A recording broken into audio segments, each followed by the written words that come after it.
Hi, this is Doug Sperling, and I'm going to talk about Carson and Tahoe Lumber and Fluming Company, and I'm going to discuss some of the ways we can read source materials um, in this database, Google Earth, in order to refine our insights or get new insights about exactly where the infrastructure of Carson and Tahoe Lumber and Fluming Company was in the landscape.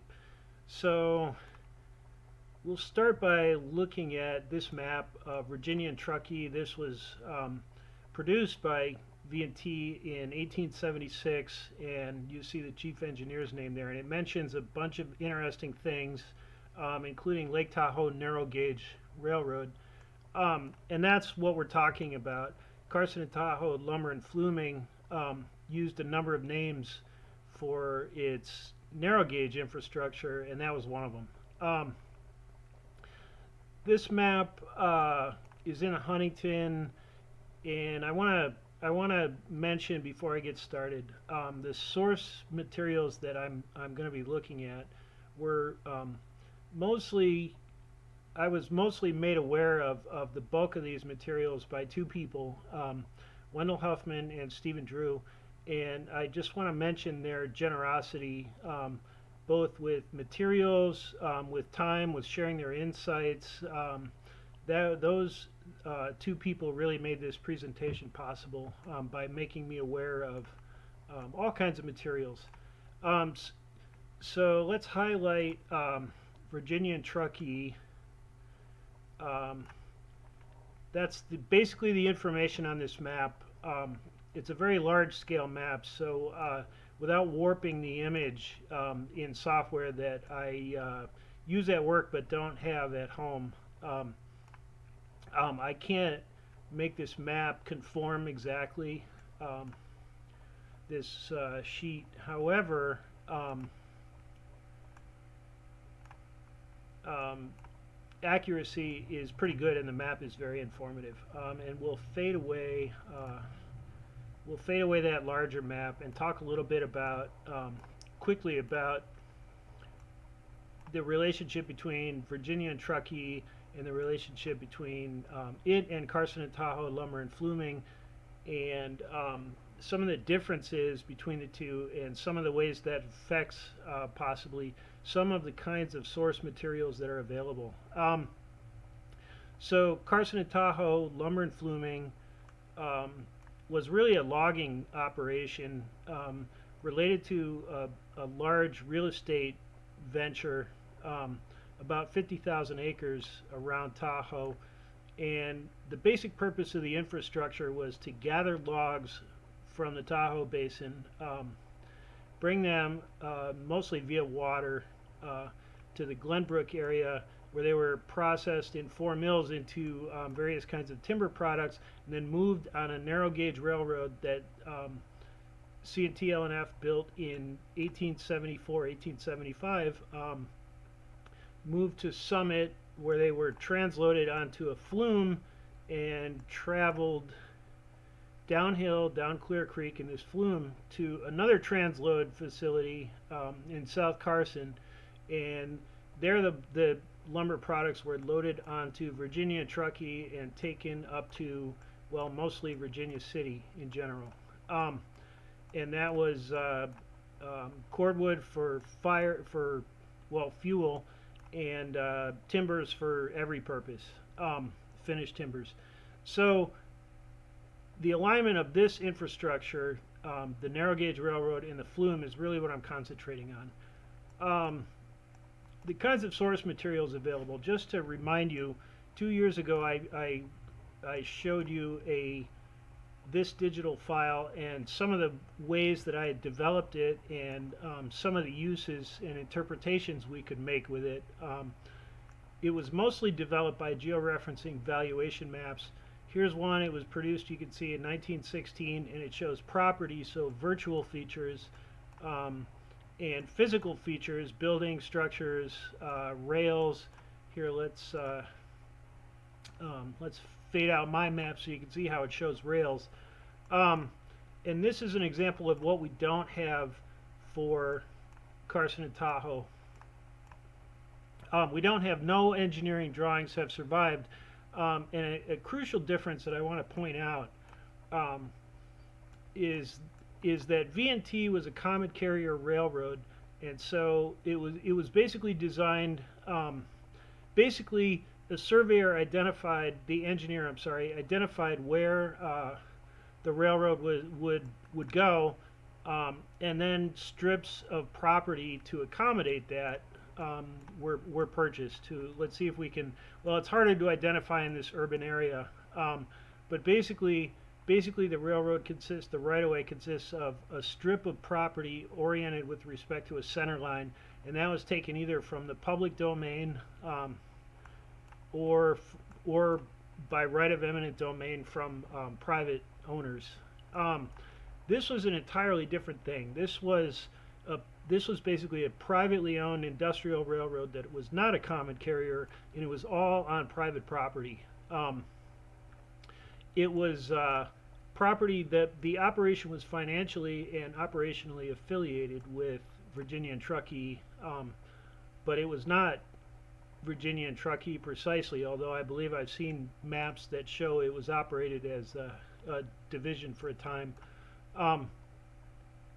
In any case, so this was all on private property, so there was no strip of right-of-way that would allow us to identify this in later property records. That's unfortunate. You can identify other railroads that do not have valuation drawings. For example, Ocean Shore in California, you can still find the right-of-way in current property records, even though valuation maps were never filed for that railroad. We can't do that here because this was basically a piece of infrastructure on huge tracts of private property. So we have to use other methods. I just want to show you, by the way, another type of record that is an instance of what we do not have. So we're going to use other techniques to fill in the gaps as best we can. This is a right-of-way and property map, but not a valuation map for Lake Tahoe Railway and Transportation Company. This is what became of most of the infrastructure of Carson and Tahoe. It was disassembled in 1898, hauled across the lake, and the rails and materials were used here to build this. And this is a sheet that shows their property and their rail infrastructure, and it allows us to understand and locate this stuff on the ground really specifically. So again, I'm showing you that to show you what we had for Virginia and Truckee and what we have for other railroads that we don't have here. And I think I'm going to delete this stuff now because it's taking RAM. It affects the machine. So, what kind of records do we have? We have the map I showed you and similar maps, and we have USGS maps, and I think I can give you some right here, and they provide some insights. There we go. We're gonna turn this base map off. This is a map we'll look at later, but not now. And instead, we're going to turn on some historic USGS maps. These USGS produced these in 1891 to 1892, and they do catch the railroad. Unfortunately, they don't show the flume. They also show an affiliated operation that I thought I was going to have time to talk about, but simply don't. Whoops, we've got an issue. These maps are taking a second to load. There's a couple of things to say here. The georeferencing here was done by USGS itself, and there are some issues. They can be adjusted a little bit, but this is a very coarse scale map. 1 to 125,000 scale. They never caught this infrastructure on any of the finer scale mapping programs because they didn't start up until this infrastructure was gone in 1898. They didn't start up till after that. So this is about as good as it gets.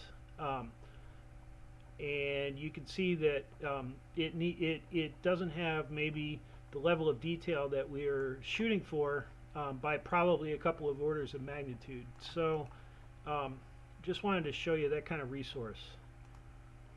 A lot of insights, but we're hoping to refine that quite a bit more. Um, what we do have are historical images of various kinds. So what I've done is gather those and make little thumbnails, 400 pixel wide thumbnails, and reference those in. And here's kind of what some of those can show us. So here's these are just examples so you can see what I'm talking about. There's the cordwood pier. And whoops, when they get too close together, it combines them, and it's hard to use. There's a shot of the mill by George D. Stewart in the 1880s. There's the cordwood pier from a different angle, etc. So taken all together, if these are assembled in a way that lets us read the images one against the other and understand what they're showing us relative to the landscape, we could start to rebuild a picture of this with some accuracy. I started with some overview photos. There's one. This one I got from Wendell. The little circles are important. These are expert analysis of what we're looking at. These circles represent Davis Mill, Mill number 1, Mill number 2, Engine House, and Praise Mill. So then the first step was to sort of get all these in here and code their approximate viewpoint into the software. So then I could read them against what I'm seeing and start to draw this line. You have to understand, I'm guessing at these angles. I don't have the kinds of information. This was all one large tract of property, so we can't use boundaries, right-of-way boundaries relative to current known right-of-way boundaries. We can't like leaf through the deed and title process and arrive back at the former right-of-way. That information isn't coded into the deeds in the way it is with the normal railroad. So looking at all this data, plus a couple of other kinds of data, let's talk about that. An important piece that I used, I'm going to fade away my work, and then we're going to look at a different vintage of aerial imagery, because the light changed and we catch different stuff. Okay, in this image, you can see a row of two parallel rows of piers that have survived out in the water. There's stuff here of some kind. There's a distinctive circular structure here. And so now, seeing that, let's bring back our stuff and see what some of these images can tell us about some of those structures we saw. I think you see it better here. No, false. Okay, that thing right there is the semicircular breakwater near mill number 2. That's mill number 2, then mill number 1, and that's the Davis Mill way up there. So if we double click, whoops, come on. All right, the real way you do this,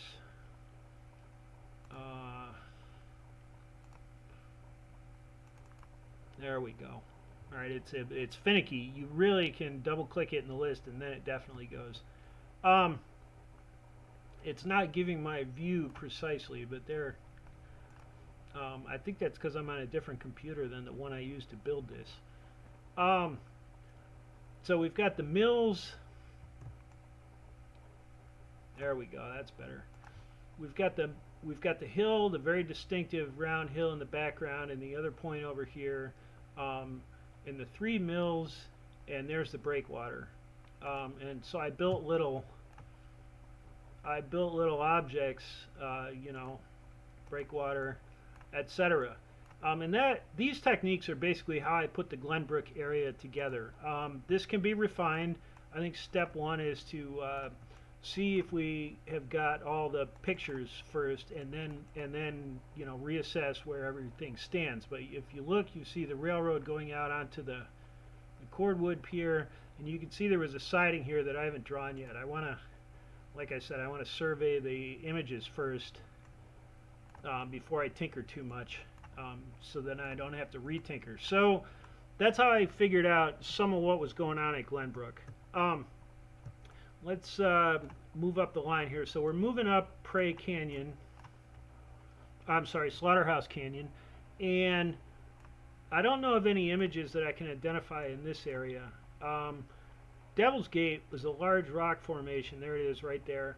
And the railroad apparently crossed and then recrossed the watercourse just to the north, or well in the immediate vicinity of that. And we have these well-known photos, and it went through this narrow space between the rocks. That's the gate.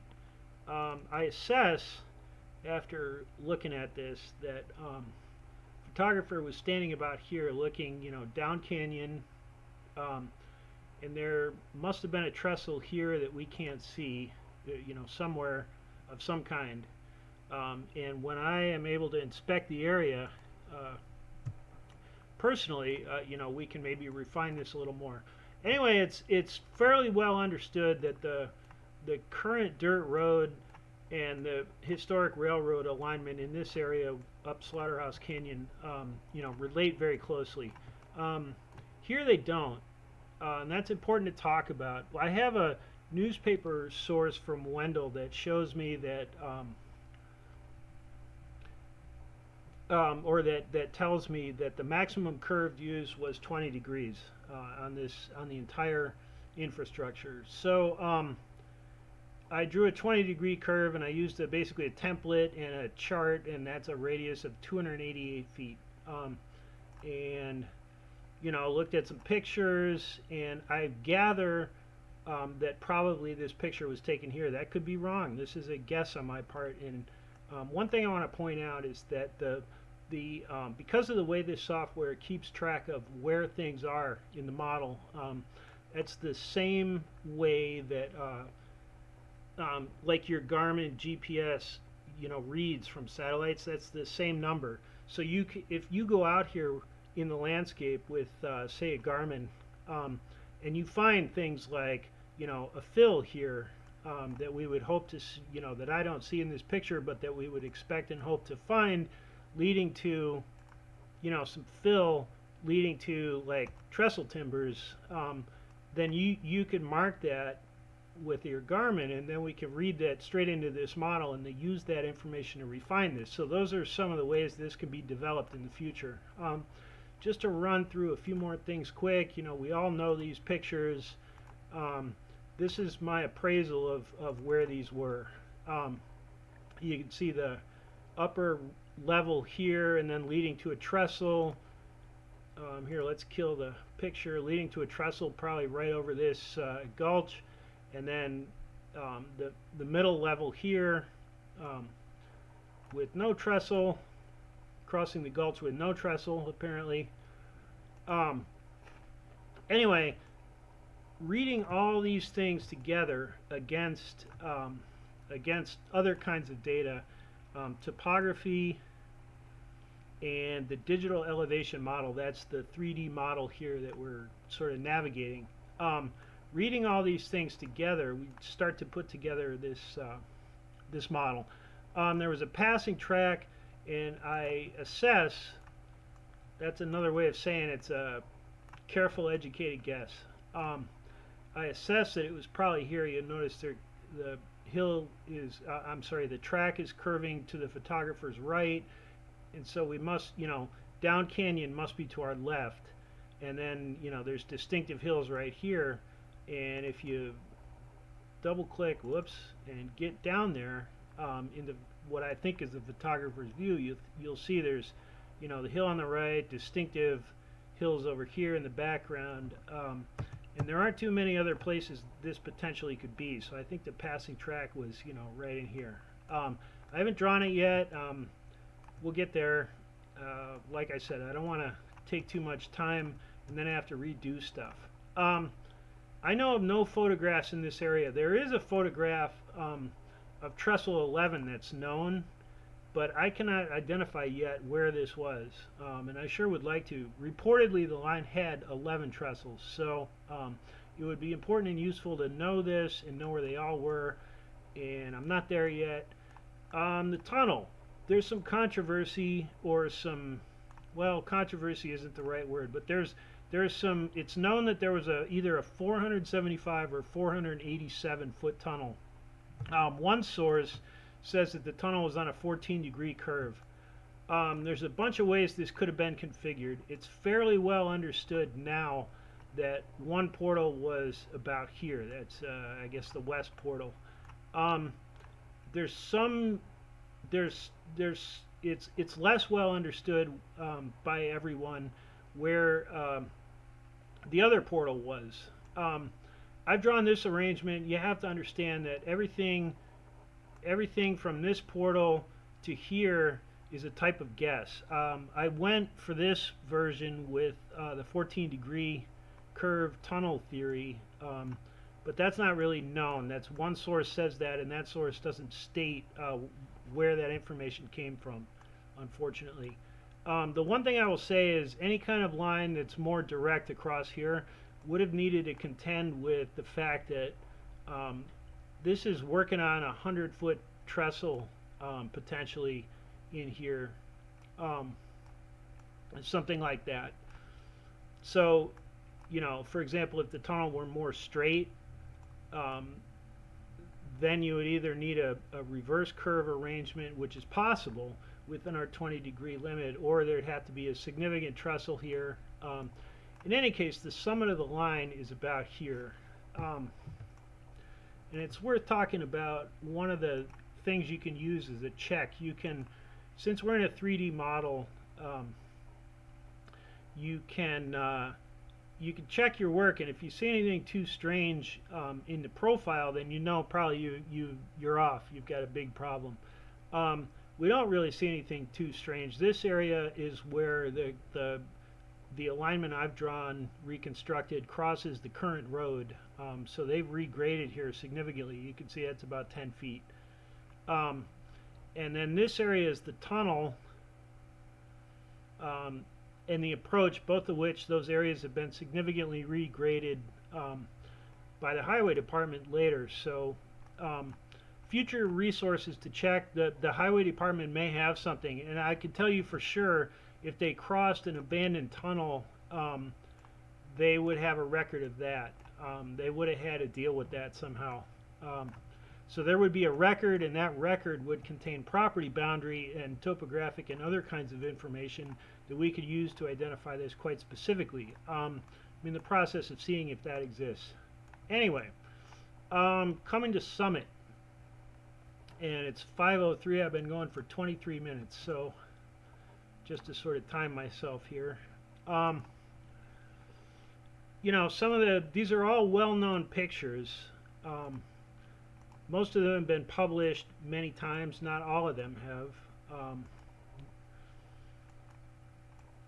The Watkins photos are, you know, very well known and published over and over.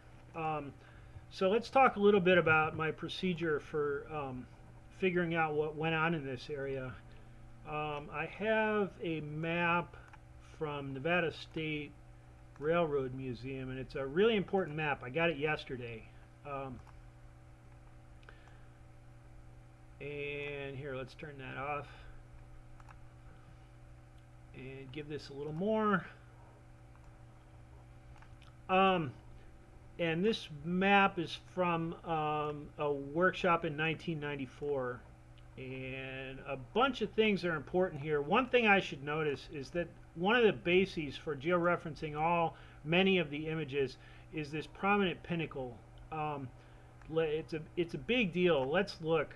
I think we're talking about that thing, and again the DEM unfortunately did not model it well. It should have much more definition.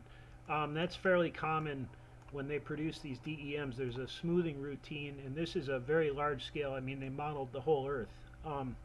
So it's a large scale operation, and some details didn't make it. If we were, working doing civil engineering in this area, we'd get topo that had this very precisely. We'd have a 3D model. That is, this thing standing between us and that is budget. So let's look at what I did here. So I've got this map that I geo-referenced, and then I, use that to sort of inform the placement of the images. So we should be seeing that pinnacle, right up there, and then this nearer rock, and then the farther rock, and then right here, the finished lumber unloading track and the skidways, and then a couple of flumes, crossing. They're going to meet down to our right. That's over to our east. And right behind the locomotive should be a turntable. So all this checks out. It all reads well against each other. And so that's encouraging. Like when all the data are in harmony, that's encouraging. Here it looks like, let's double click and get our view. Maybe not. Like I said, it's touchy. Okay, it's about, it appears to be something like this. So we're looking across the track at that pinnacle area, which is actually, it's pretty well described in this thing. There it is. So we know from this a bunch of things. One of the things we know is there was a bunch of structures over here, which I will, model in. And there, by the way, is the old stage road. We've got the cordwood unloading track, and a bunch of little houses here, and we get various views and angles on those houses that help us understand. And this is like the rest stop area now. If we fade this map away, we can see what's there now. This is sort of the pull-off area. So anyway, that's what we get from our sources with this area. The turntable location, by the way, was crucial, and that was supplied to me by Wendell in a photograph with an arrow. So that was known in the past, very specifically. It was visible and known to people in the past, and that was critical information for referencing in both this map and then the various images, some of which authors have called attention to the turntable being visible slightly. And so all that information, you put all that together, and that's what you get. The flume. This is a large, obscure area. Here's what I did. I looked at basically a bunch of pictures. This one in particular, this one's important. You notice we've got a historic road zigzagging down here, and you can see it crossing where that road crosses the flume here. And then I also used the DEM feature to develop, remember with a flume, it needs to go downhill constantly, and that's a big deal. It can't, there's no up, and in fact, if it gets below about 0.5%, the thing stops performing. So the bigger design problem on the flume, believe it or not, is this flat area over here. In particular, you've got alluvium being deposited in this area by this drainage, and that means that you've got to come out of this canyon a little higher, like not next to the creek. You've got to start leaving the creek at a lower grade, so you can avoid having to swing way out around this thing. There's basically a little hump here. So, and we've all seen these photos. It's possible to analyze the landscape and understand pretty precisely where those are. You could drive down in here on this road and compare and look. Wow, that's taking forever. There we go. There's a feeder flume coming in. This is a little less well understood by me. I need to go back and look at this area, but that rock I think is pretty distinctive, and it's on the other side, the not road side. So it probably didn't get blasted or graded, so we could probably, but this is my current guess. The lumber yard.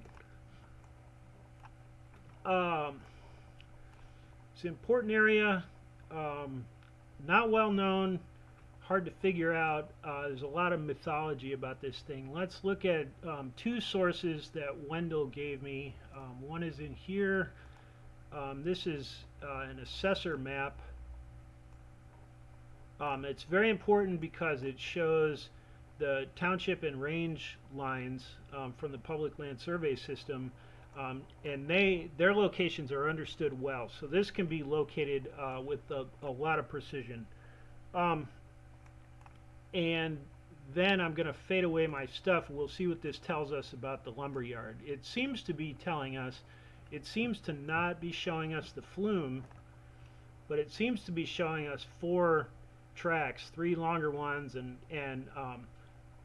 one significant bend, and then also something, a couple other things that take away. The branch comes down here, and then for reasons I can't understand, it seems to do this odd sketch right there. You have to wonder if there isn't more that was taken out or something. Anyway, it shows that arrangement, and so the question is, how can we refine that understanding a little bit? And luckily, we have luckily Nevada Highway Department came to our aid. We have an aerial image here. I have several, but this is the most graphic one. I'm gonna fade the turn back on the real estate map from the assessor's office, and then we'll fade that down, and you can sort of see what the relationship you know, probably is in here.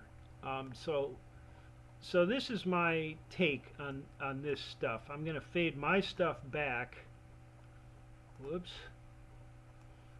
My interpretations back, and then let's look at. Oops, I have to bring it all the way back, and then let's look at some of the pictures. Lumberyard. Let's look at this one. All right, this one's. We've got a couple pictures from the hill here, and they're critically important for understanding this. Notice we've got what looks like a main, and then maybe a branch branching off, and then another little branch branching off. And you can't really see railroad tracks, but the flume's pretty distinctive. So I figure they were about here. If you look at, you know, the various stuff. Remember, the photographer had a different lens than we do. This is another good one. Shows us something similar, but from a slightly different angle. And then we have other, you know, well-known views. Boy, this is going to be a problem. There we go. That's not the one. We have other well-known views like this one that tell us really important things.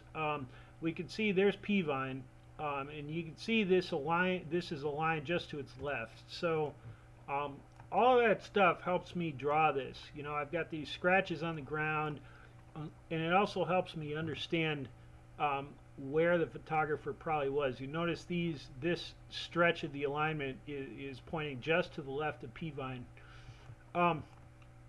So all of that stuff let me sort of put this together and reconstruct, hopefully fairly well, what this flume probably did. In here again, I know nothing except I know that we have to connect this area to this area that's a little better understood at a minimum grade of 0.5%. So, you know, that's what this is. You get out your calculator and you make measurements, and you can check that in the DEM, and again we get, you know, this in here. Remember, there's no going back uphill. It won't work. And so that that is what I pretty much have at this time. The the way this will proceed, I want to tell you, to me, the one of the most important things is to locate all the photographs that are known, and I think that's a realistic project. All the known photographs of this infrastructure, and then we need to get something that I have not seen in any published source, which is proper citation archival information to the extent that we can for each of these items, so we know, really, so I can direct you to the real source, as opposed to just grabbing stuff as it floats by, and repeating, I guess, what I don't know, incomplete information. Um, so hopefully get more information about each one of these, and then be sure that we've got them all, and then reiterate this exercise with all the pictures, and see if that can get us a little further, refine this a little more.